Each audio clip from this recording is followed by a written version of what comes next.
Mm. Hey, come on, lay down, Steven. We're over here. You want to come lay down? Lay down. Okay, okay.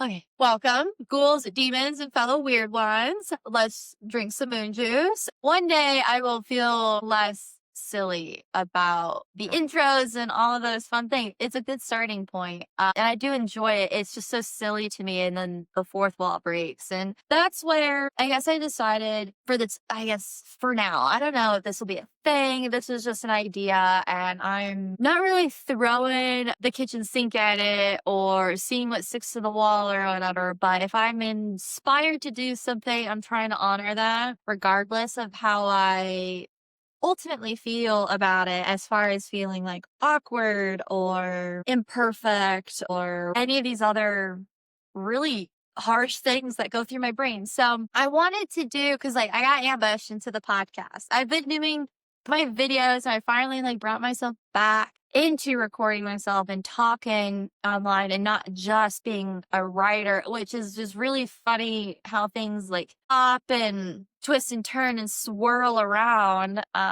energetically or cyclically,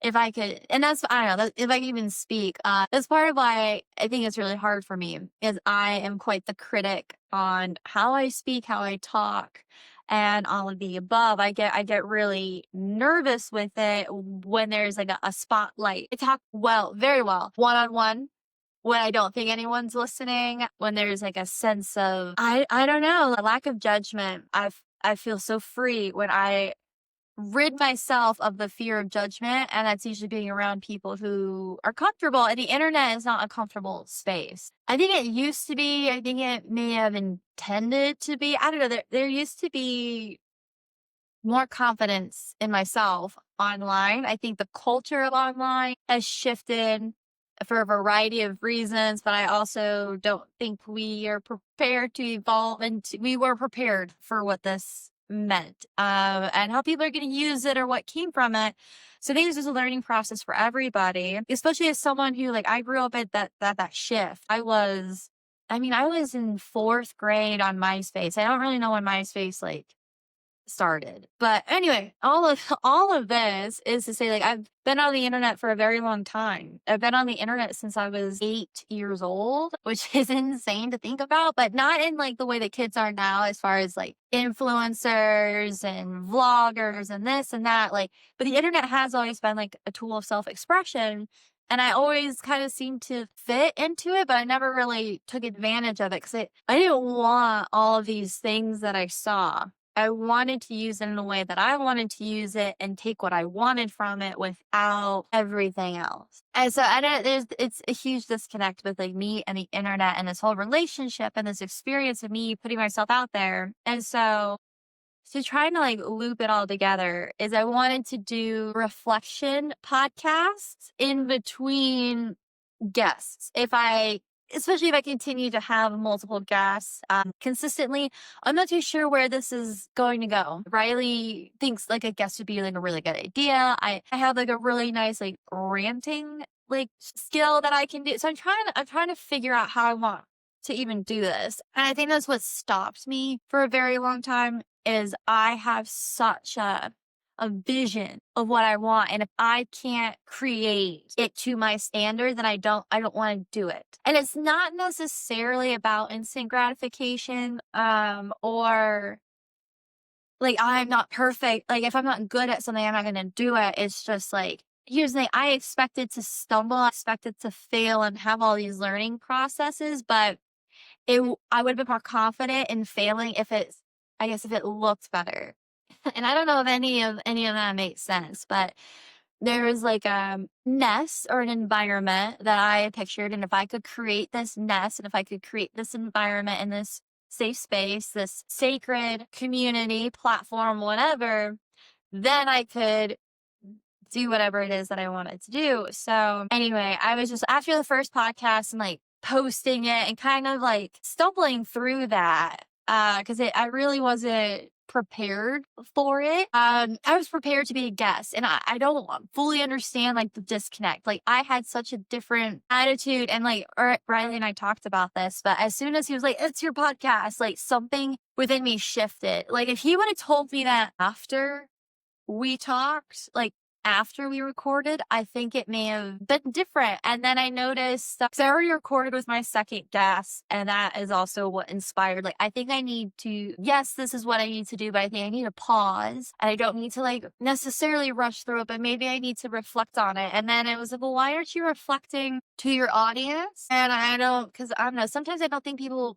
I really don't know why people care about what I have to say. There's maybe imposter syndrome, because at the same time, I also think I have a lot to say that is valuable. And I desperately want to express it in a way that is comfortable and safe for me because of all the things that go on in the world and just all of the above. So I'm going to reflect on the first podcast right now with Riley. And it was definitely me just FaceTiming my friend in a nutshell. And it was really cool to talk with Riley. It inspired me like, oh my gosh, like I miss talking to you about music. We haven't talked about music like that since we were fucking like 17, 18 years old. Like it was, so like that was really fun. And then like bridging all of this like spiritual stuff that I've been helping him with and working with him on for over like about a year now. It's like close to a year anniversary. And so I think it was a really cool way for him to get back to me. Like push me off the cliff. That's what I say. Funnily, I don't mean that in like a rude way or a bitter way. Like I'm very grateful. I have a lot of feelings. But I'm glad that I have someone in my life who sees me and cares about me enough to give me those nudges or even shoves. I definitely felt like I was pushed off into the deep end, but I did that. I've done that to myself in so many ways. And it was just interesting to be like, what was stopping me from taking this leap? And why was this leap such a big deal? Because it's not like I haven't been on the internet before. It's not like I haven't voiced myself before. And as I kind of was talking, which I'll get into in my other reflection, but in my second podcast, I was talking with my friend who's on there, and I was just like, I don't think people understand my whole story. And that's where I feel like it's really hard for me to find a starting point, because like, where do I begin with all of this? How do I introduce or reintroduce myself into the world when they have all of these different versions or ideas of me, and none of those which define me, but then they're still on the internet or in people's psyches or whatever it is. And I wanted to prove myself to myself, and I also wanted to prove myself to others. And then the more imperfect it is, the more I just want it to be perfect.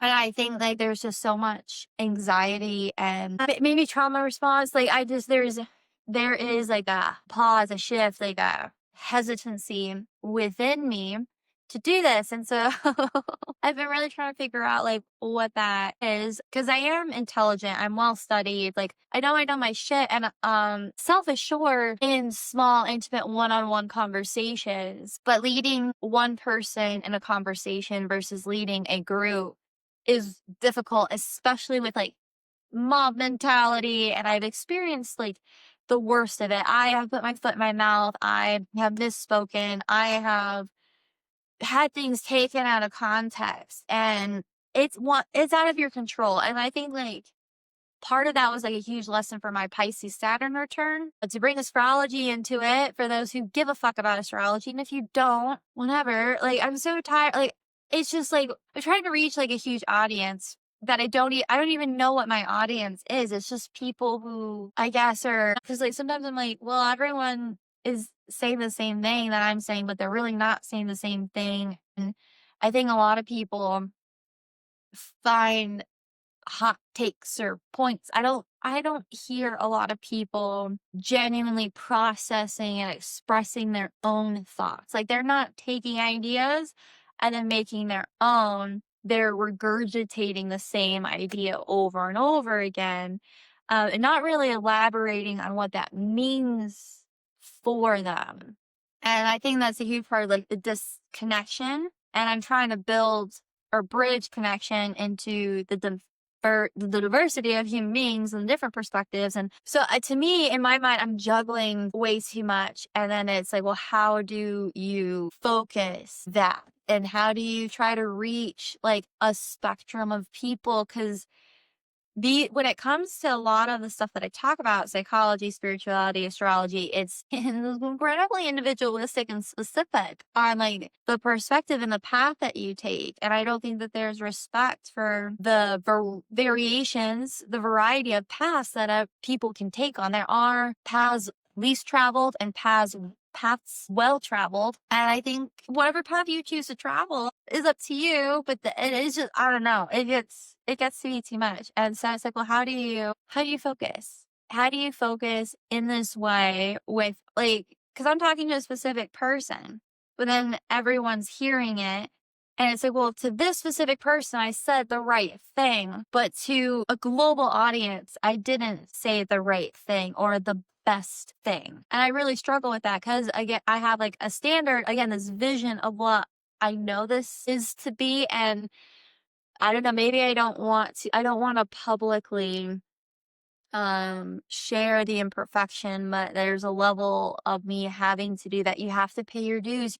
You have to bomb to thrive, And so really learning how to fumble with my voice, but I care a lot. That's what it comes down to, is like I care so much. And so then there's all of this anxiety, and then there's all of this stimuli.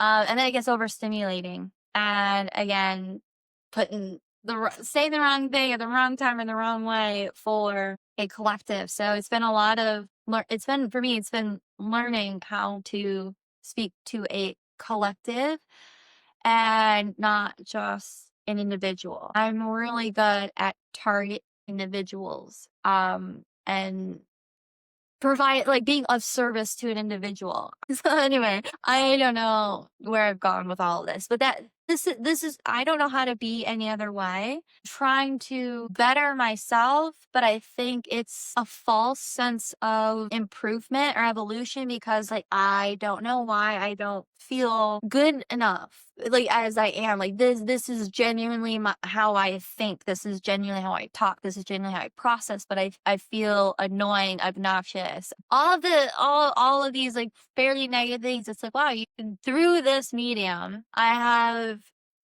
come to an awareness of self-loathing or judgment. And then it's like, well, are those voices yours? It's like, well, yes and no. By myself, I love myself. Not that, and it's not that you should be challenged, but as soon as someone challenges me, it's really easy to crumble. So then it's like, well, do you really love yourself? Do you really love these things about you? And it's like, yeah, again, it's yes and no. I love these things about me in a very specific way. I don't love these things about me in other specific ways. And that's very interesting to navigate, I think. I don't know. I don't know if other people feel the same way, but when I'm by myself or I'm with someone who I know knows me, sees me, and I trust them, it's a completely different experience where I don't trust the world. I don't trust the internet. And the world is always telling you to be a more polished, refined version of yourself. And I am a sea of chaos. I am not a sculpture. I don't fully know what the metaphor would be except a sea of chaos. That's like what I feel like. I think that there are very rare few people who understand that, embrace it, and enjoy it. I don't think that it's for everybody. And then then you're in the internet, which is a space, like people who aren't meant for you find you. And it's like, well, are they not meant for me? Because they found me. And then you just become a catalyst. And then I feel really disruptive. And it's like, well, you're meant to. Cause like, so that's where like I started this whole spiritual path. Again, like where do I fucking begin with doing any of this? Like, who am I? What do I share? Don't overshare, but still explain yourself. Cause I want things to be crystal clear. I want things to be crystal clear. I want to invoke healing in a world that I see a lot of darkness in. And I don't know how to do that when it's so complex with my own darkness, and then it's like, well, focus on yourself. And so then I try to redirect everything to like me, like, well, this is my life and my experience, and this is the Sarah filter of it, and you can take what you want from that and run with it. And I hope it inspires you, and I hope it leads you to some form of healing. But not everything that I've done has been healing. I've wounded people and I've never wanted to, but you can't live your life being afraid of hurting people, because sometimes the road to hell is built on good intentions. And I've just been really conflicted because of how much I care and how much I don't care. Because it is my responsibility and it isn't my responsibility. And how do you juggle that in life as a public speaker, especially when people are not as open-minded to hearing discourse? I personally like listening to things I know I'm gonna agree with. I'm very easy to rage bait, and because I love the debate, I love the intellectual stimulation. I like thinking about things. I like challenging myself with how much of a subject or an idea, how long can I sit in that space, and then like what can I do with it? Also find that it's really hard for me to know what it is that I actually believe. Excuse me, what are my core beliefs?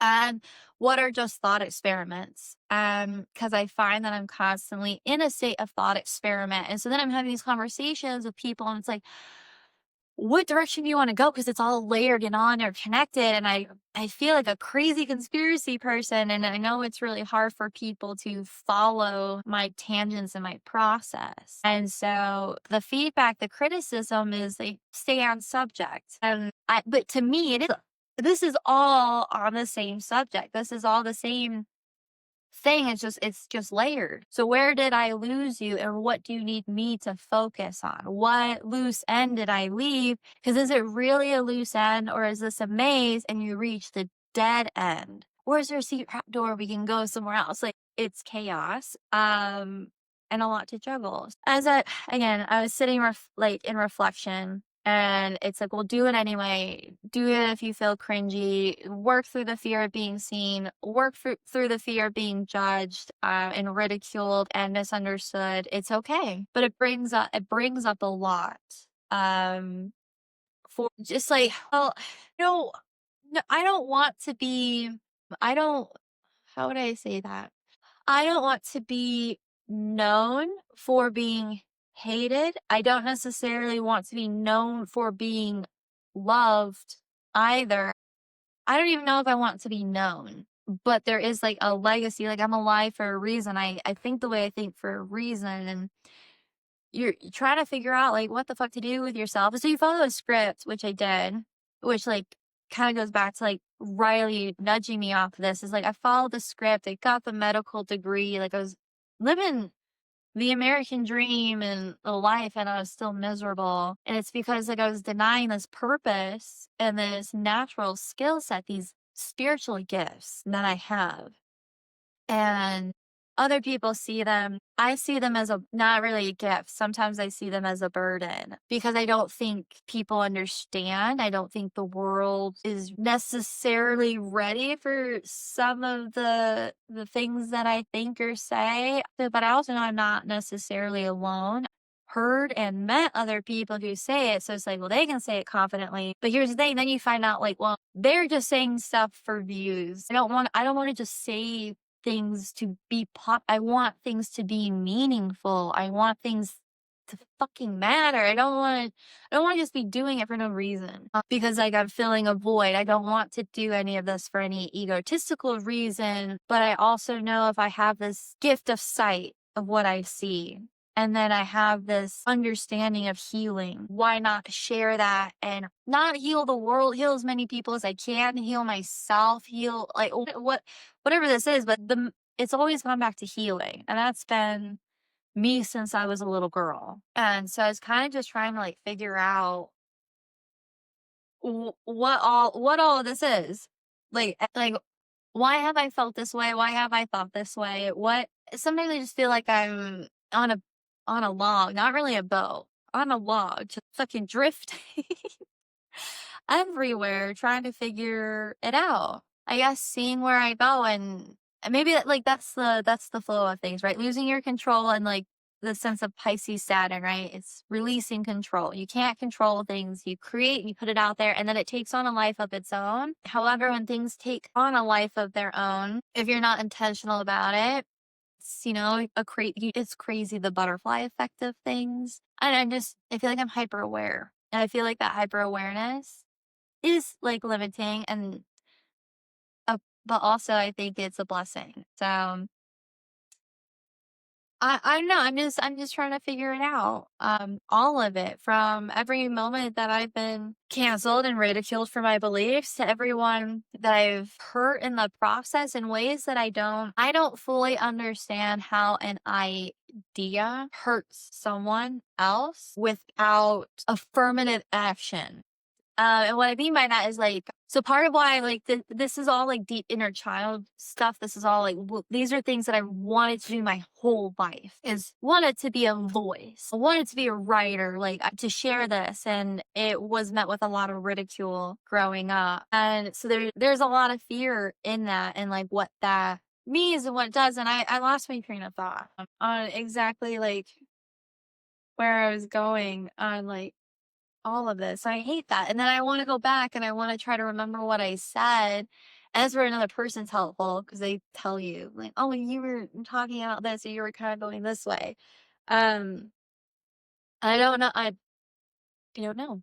I don't feel like I have a strong organizing system in my brain to speak on all of the things that I know. And I don't want to be like a lot of these public figures that have shot themselves in the foot. And like, see, these are moments where I'm like, okay, like just stop, just give up, stop the camera, pause, and maybe like collect your thoughts and start again, which is always an option. It's always an option. But I was really hoping that I would come back to what I was thinking. So I guess I'll pause and I'll come back.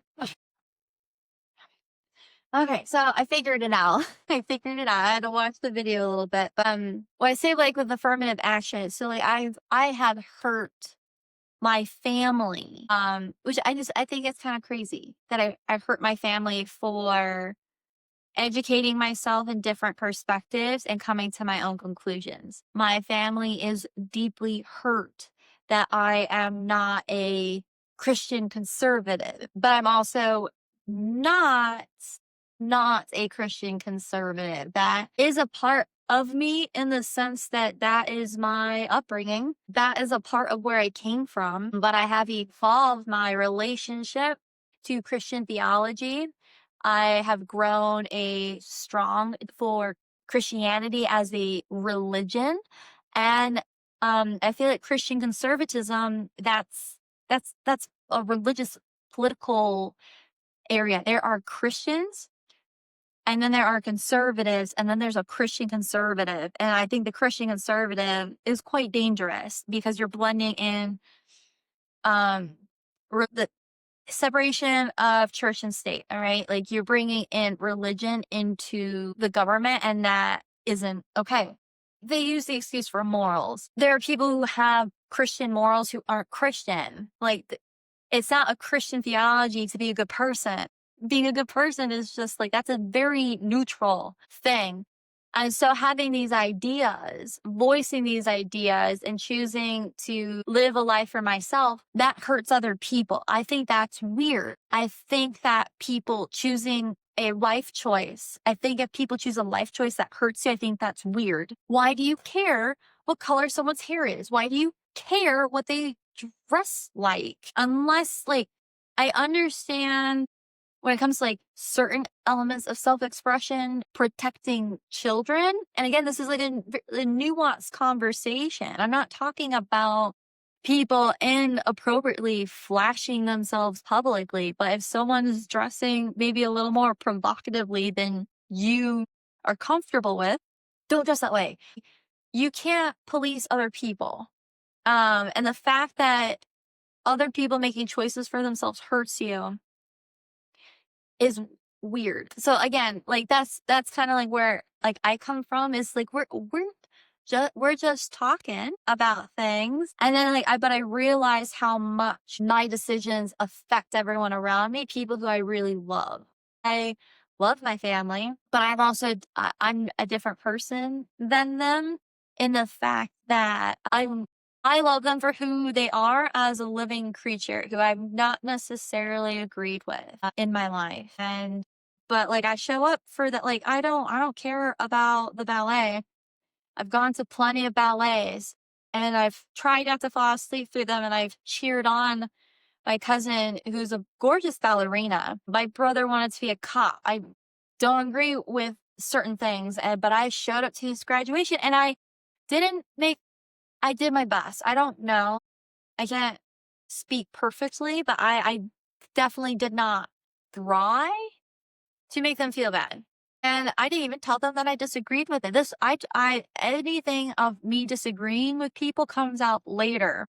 And that's because I feel like it's a projection. They know that I don't agree with certain things. And so therefore, like my brother, he knows I don't agree with the police. So then he took it upon himself that like he took it so personal. And I was like, no, like I have a problem with the cops and I don't necessarily agree with you being a police officer, but if you're going, I think good people need to be in the police force. I can't control the police force. So I think that the best way to change the police is to have better police, like better people become police officers. And I was like, and if that is a role you're willing to take, that's your path.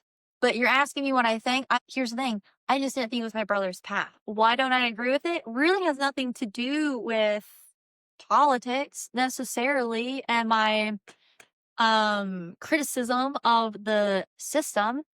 It has to do with like my brother on a soul level. I felt like he wasn't doing what was making him happy. And so again, like it seems like every time I open my mouth or try to have conversation with someone or talk about these really intense decisions that are incredibly complex, it hurts somebody. And being aware of the people I hurt bothers me. So that's like where it started on a familial plane of filtering my voice, dimming my voice, policing my voice instead of just talking. And so I get really nervous because I don't want to hurt people. And then in the moments where I'm not thinking, like I'm not pausing and having like intentional awareness of like how to speak to someone when I'm just like free flowing and in my own emotionally triggered monologue for whatever it is, when I'm speaking from a place of passion and conviction and all of the above, and like I just go off, which is people love it, but then they don't because I will say some weird things. And so like that is like, okay, well, how do I stop myself from saying the weird thing? I don't know if I can in that way of like what came out for a reason. And because then you weigh out the things. Was this a spiritual channel? If I offended you, did you need it? Am I being a mirror or am I being a fucking asshole? Most of the time I turn into the scapegoat and become the asshole.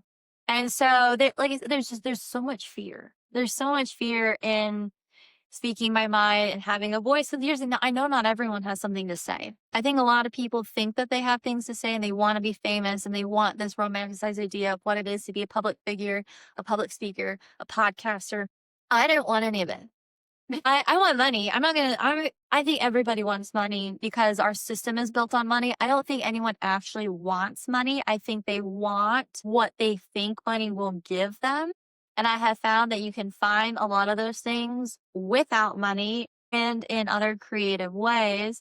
However, the system is so embedded in money and interwoven with money that I think we all want it. So I do want I want to be comfortable. I want to thrive in my purpose in a nurturing environment. And part of the material world is materialism is an income.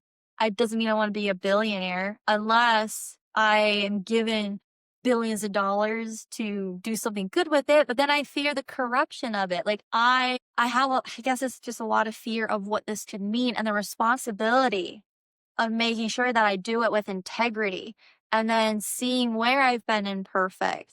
Even if the intention was pure, it still wasn't good. But at the same time, it was said like offensive things can be said for a reason for perspective. And that's usually where it comes from. Like I used an example of one of the things that I got canceled for where I told someone they were no better than a slave owner. Is that offensive? Yes. My point was this is this is the equivalent of ethics, of being unethical. This is the same unethical behavior. You are doing the same unethical behavior as this, but then you're speaking so loudly about being anti-slavery, being anti-this and anti-that.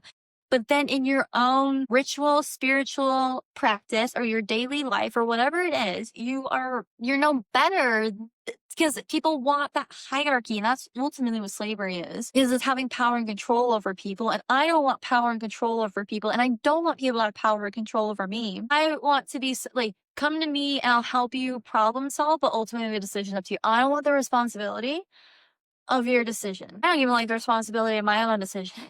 And that's why it's really hard for me to make a decision because I understand the weight of my decisions and the potential butterfly effect. And it could do this or it could do that. And I think, trying to have like, what is it? Prepare for the worst, hope for the best. Like I have all the hope in the world that it's going to be for the best. But then sometimes the worst happens. And even if you prepare for the worst, you're still not prepared for the worst because it sucks and how it feels. And then trying to fix it, sometimes fixing it makes it worse. No matter, and sometimes it has to get worse to get better. And the fact that it has to crumble, everything has to crumble, and then you have to just start over. Sometimes there's no problem with starting over. But how many times do you start over before you think like, hey, maybe this isn't for me, or what am I missing here? And I feel like I've been missing a lot. Like I'm missing something. And the tarot and the spirituality will tell you that I'm missing unfiltered vulnerability and that I'm self-sabotaging through my lens of perfectionism and this legacy, and that like I will be leaving a legacy just by going through the motions. Every band has had a bad show. Every comic has not received any laughs. So I may not have received many cheers. I may have received a lot of boos, but I have not given up and I keep going and I keep trying to take in that feedback and I said, okay, well, don't talk to people on the internet this way if you don't want everyone to turn against you, even if you made a good point. That's my thing that I think I've really struggled with because it's like, I want to be authentic in how I speak, but at the same time, like people, it's you like what I said, but you don't like how I said it, or you, what, no matter how I said it, it doesn't change the point that I'm making. Like I will say things to make a point, then it becomes attached to my character and it gets a lot to manage. And I think that's why people have brands and PR teams. And I'm not trying to be a brand. I'm not trying to have a PR team. I want to be safe, but I want to be raw and transparent. And I don't want to lie or pretend I didn't say or do something. But I also can't accept that I'm a bad person who did it for bad reasons. Cause I don't really think I have a malicious bone in my body. Because even when I defend myself or right a wrong, invoke justice, the justice still comes from a place of humanity and empathy for a fellow imperfect human being who is stumbling through life in which we ultimately have no idea what the fuck is going on. I don't know if anyone knows what's going on, and everything that has been going on, people talk a lot about how like nothing's real.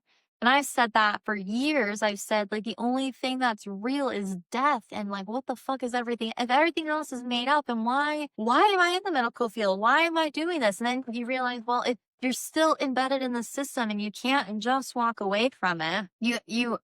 It's so complex. And some people, it's crazy how some people are like, they figure it out so naturally and intuitively. And it's like, well, no, they failed. It's like, I'm not saying that they didn't fail in their own way. What I'm saying is it seemed that they had a better grasp on these concepts. It's like people who naturally understand math or people who naturally understand science or even literature. Like my he's a better math person with numbers than he is with literature. He won't understand a metaphor, but he'll understand a really complex equation.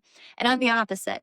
I will understand a metaphor and I can't fucking deal with the numbers. And so it's fitting your role, it's figuring this out, and it's not demonizing the imperfections. It's understanding that we have like this full spectrum, but then the darkest side of the spectrum is really dark.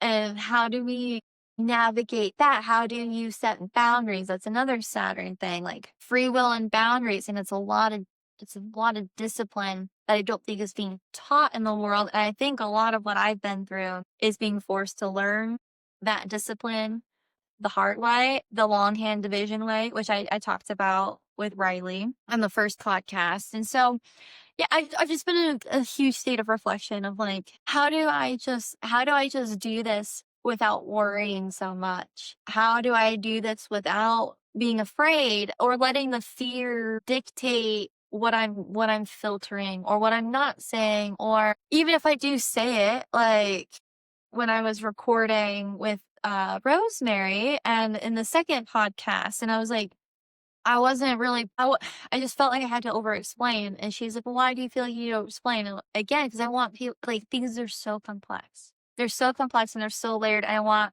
to purify the intention, and I don't want to be misunderstood. And so then it's like, okay, well, so I did it anyway. I did the brave thing, and I did it anyway, regardless of how I felt. But now it's like limiting me in my day to day. I'm not sleeping because like I'm in my head about I have this like nauseous feeling of like, are people gonna are people gonna understand like what who I am and what I said? Are they gonna ridicule me? Are they going to burn me at the stake? Like there's deep ancestral, collective, like human trauma in this space. And then I'm just gonna tie this together. This reflection is for Rosemary's podcast, but I haven't posted Rosemary's yet. I'm posting this one first. That was my intention. But I've mentioned this to a few people. I don't think I mentioned it on my TikTok, but I did talk about Charlie Kirk on TikTok and the complexity of these situations. Like, I don't want to be a Charlie Kirk to somebody. I don't want to be a Martin Luther King to somebody. I don't want to be a JFK to somebody. I don't want to be so whatever all of these people were. And I'm talking about assassinations, okay? Not necessarily executions. I feel like an execution has like a due process, a judgment, and like a thing where this again, Charlie Kirk had a following, but so did Martin Luther King, so did JFK, so did Abraham Lincoln. Like, again, how much responsibility do you have with your voice for where other people take it? Like I don't agree with all the ideas of Charlie Kirk. I don't necessarily agree with all the ideas of a lot of public figures or speakers, but I don't necessarily think they're 100% bad. I don't necessarily think I think we need the discourse. I think there is a positive light to having these sometimes even horrific opinions be said and come to the surface for healing, which is kind of like what I was talking about with like Rosemary when I brought up like pedophilia and like these other horrifically dark aspects of the human shadow. And like that, because that's my specialty. So then to that, like what I'm trying to talk about is I'm so focused on healing the shadow, my own shadow. I desperately want to understand the shadow. I want of not just myself, but the collective or just what it is in general. That's why I think I have such a fascination with like the darkness that people don't understand. And I think people think I'm trying to embody it instead of trying to understand it. And there goes into a whole lot of other like spiritual understandings there. But how do you exist and avoid? How do you navigate the void? How do you heal these things? And do you just accept them? You know what I mean? How do you abolish them? Like, what is the solution to? Because I feel like these shadow elements are aspects of an unintegrated psyche, and it manifests in horrific ways where people abuse vulnerable parties for a false sense of power. And so it gets really complicated. So it's like, can we heal these darker shadow aspects? Can we integrate them in a genuinely healthy way that isn't unhealthily radical? And so yeah, so because I've always been fascinated with psychology, but understanding why people do the horrible things that they do, and why they, like, I know why I've said the horrible things that I've said. Most it doesn't come from a horrible intention.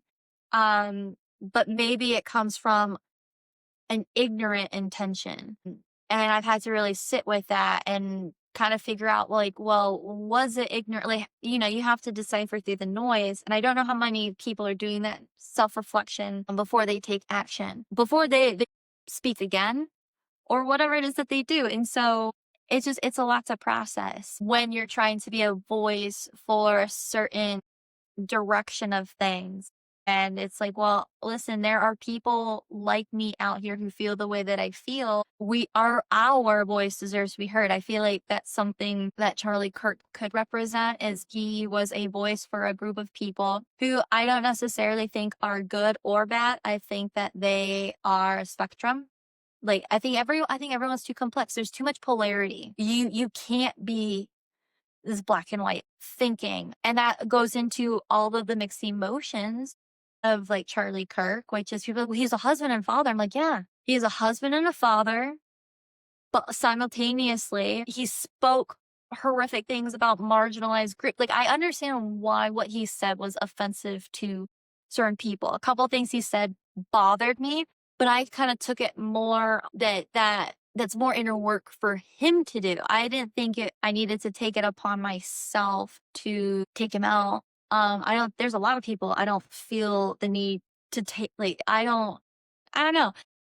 This is where things get really complicated. And I like discussing the complexities of it, but the process of problem solving, people aren't always gracious to hear you work it out, because multiple things can be true at the same time. And I think, like, that's been true for me in my experience, but people like to put you in a box. And I think that's, like, what's really hard is you're supposed to be a brand, you're supposed to be a niche. You can't I I don't know. You have I don't know. Uh, I don't know what to anchor myself down into. Because, like, I have beliefs that I generalized beliefs that I'm willing to die for.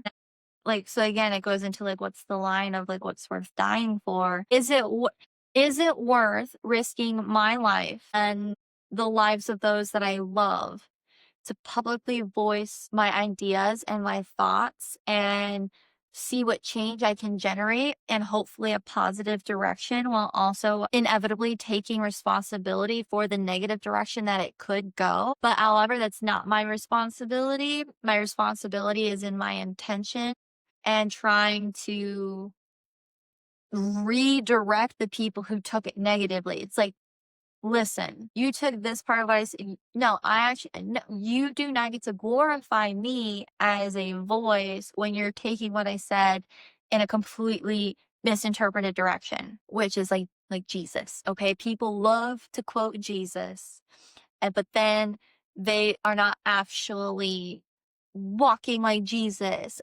A Perfect Circle made a beautiful song about it. Judith, walk like Jesus, talk like Jesus.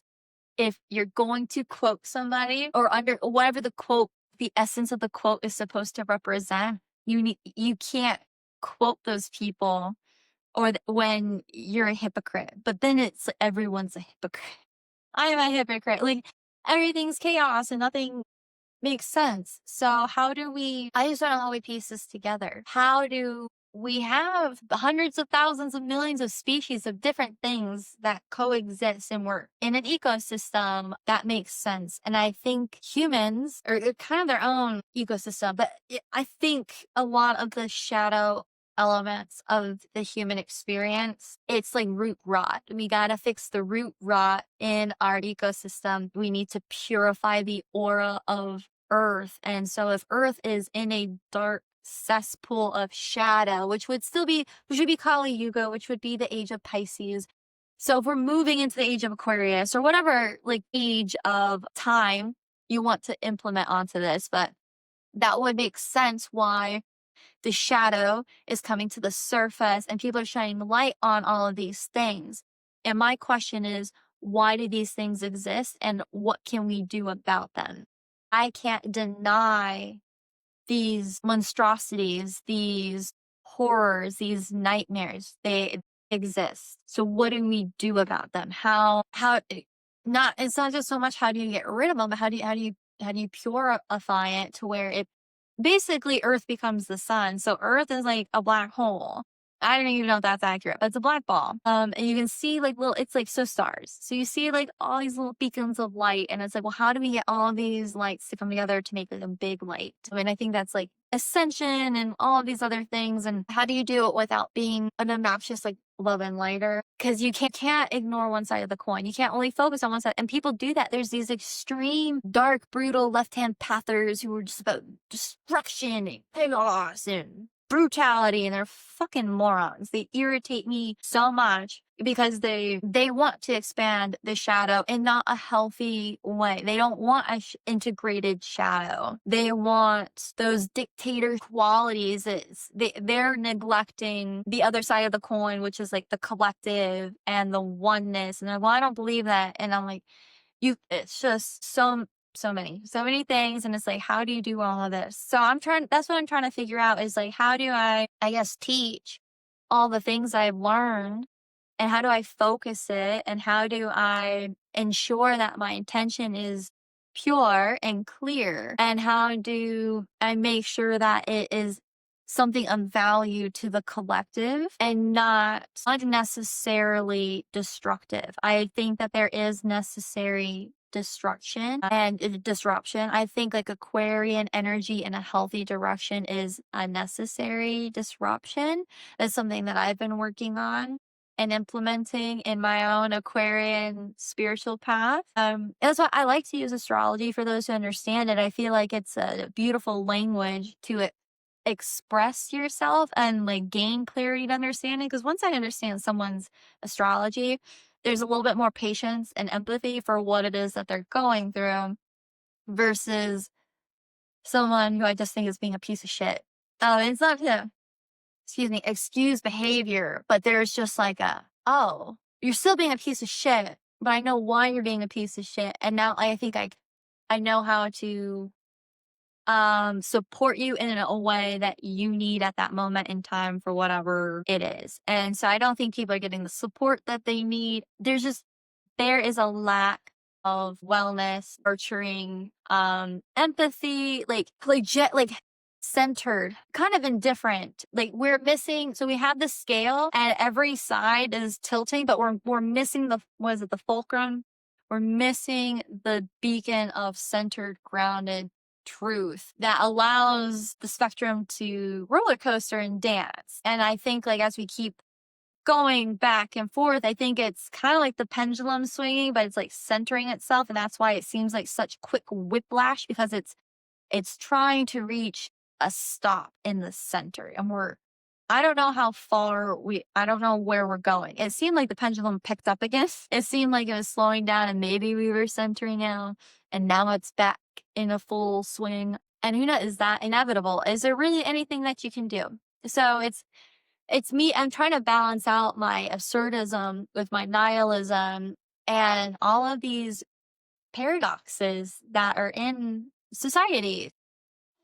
I don't know, like that's just like me in a nutshell of trying to figure out like where do I start and where do I go, and everything is too layered or complex, and it needs to be like a 500,000 course lecture of different things. And it's like, how do you focus things into 30 minutes, into an hour, into 2 minutes, or 30 seconds for the short attention span? You can't. So anyway, that's my reflection on my like first two podcasts. Is it's kind of figuring out where to go, or how to go with where to go, or just allowing it to just be, and it doesn't matter. Like I guess I'm trying to release the control of all of these things while still making sure I put in care and effort, and setting my intention, that I don't know if it's been clear. But like I said, some of the stuff I've dealt with my family, it's just like,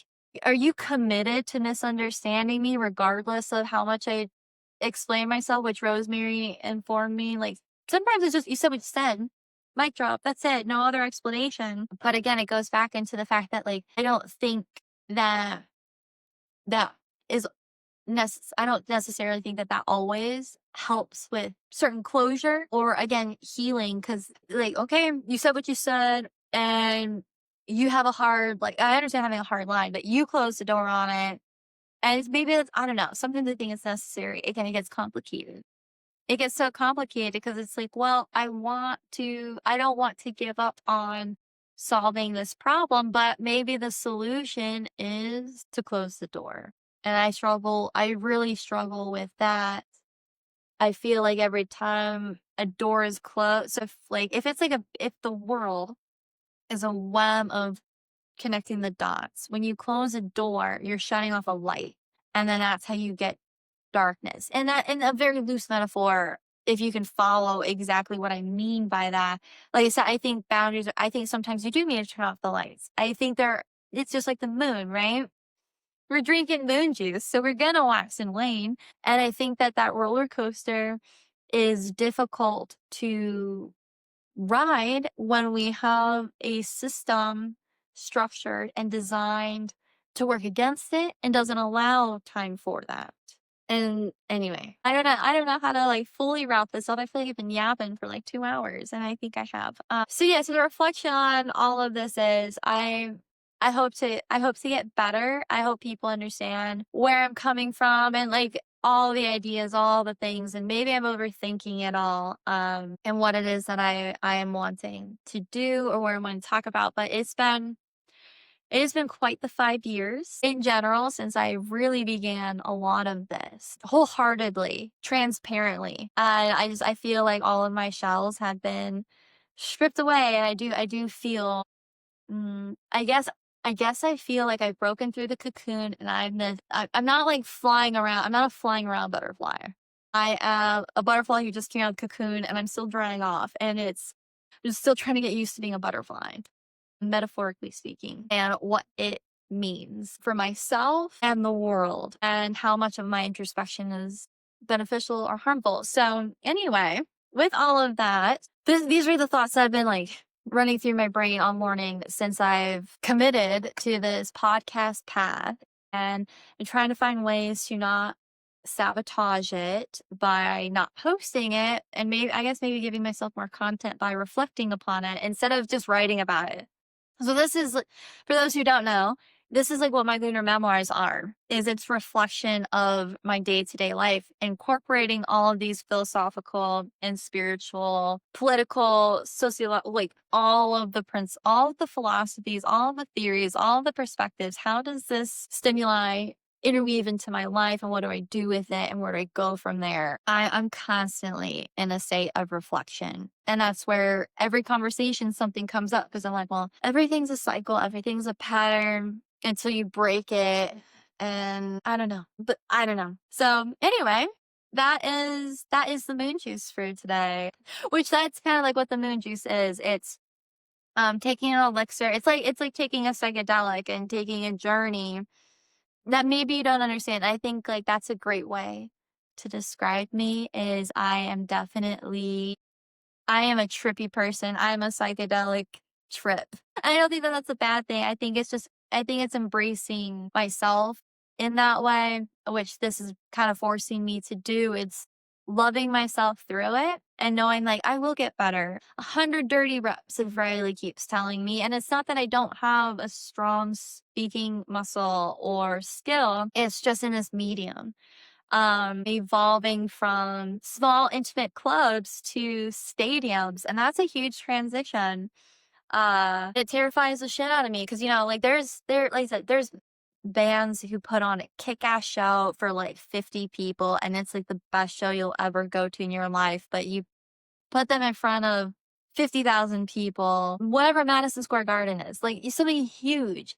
And it's a completely different tone of exposure. And it's quite terrifying and um vulnerable because you are, again, you're risking potentially offending someone and getting murdered. And I think that's a huge gamble.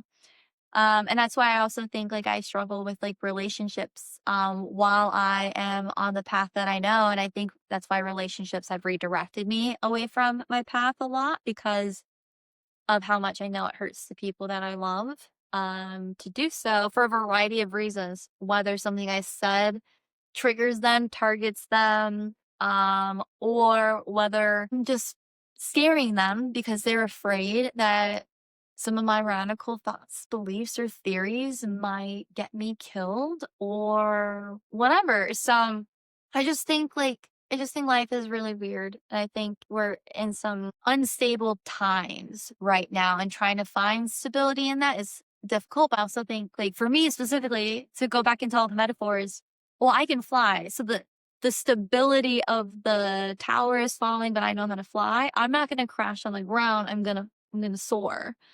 And really trying to remember that. I think most people, more people, need to remember that for themselves in like that balance of like, yes, we have a material body in a material world, but we're also spiritual beings having a human experience. And so to allow the transformation to happen and evolve yourself in your consciousness and try to evolve the world into that's like the Aquarian, the utopia. So the age of Aquarius is this idea of a t- of a utopia, but as we went from Pisces into Aquarius, which is the backwards thing of it, you have to heal the shadow you have to not just heal the shadow, but healing is integrating the shadow. It's not suppressing it, it's not killing it necessarily. That's some things, some parts of you do have to die, but that's the transmutation of it. And that's why I think like when I think it's people's understanding of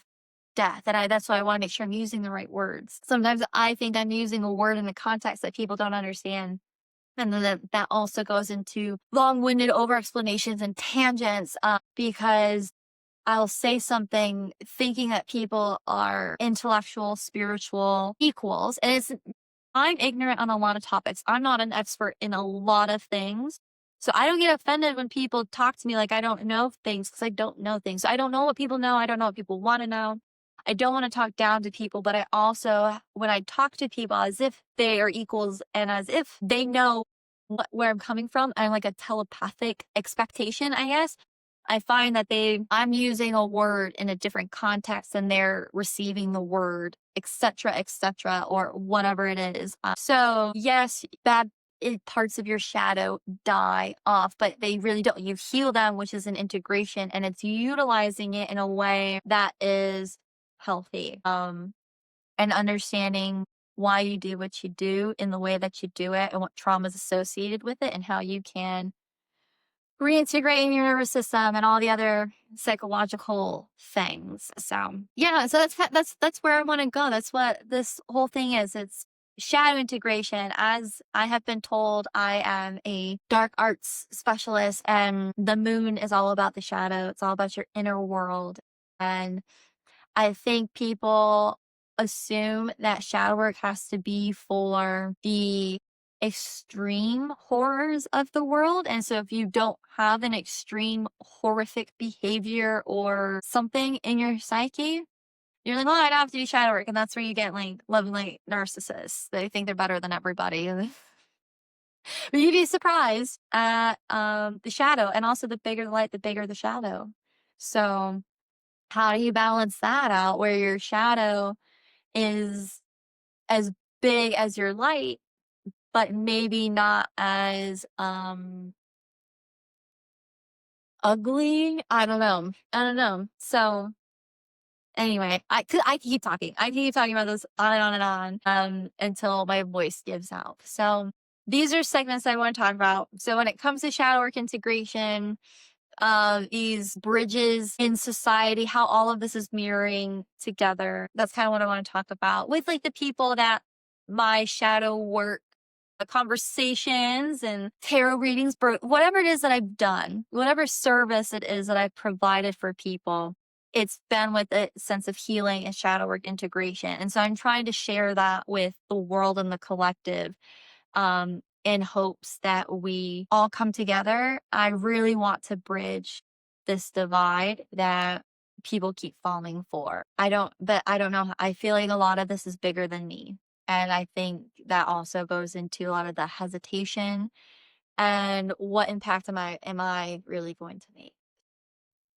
For whatever that is worth, thank you for listening and being along this weird journey of mine. Like I said, if anyone has any questions, comment, questions, please leave constructive criticism. I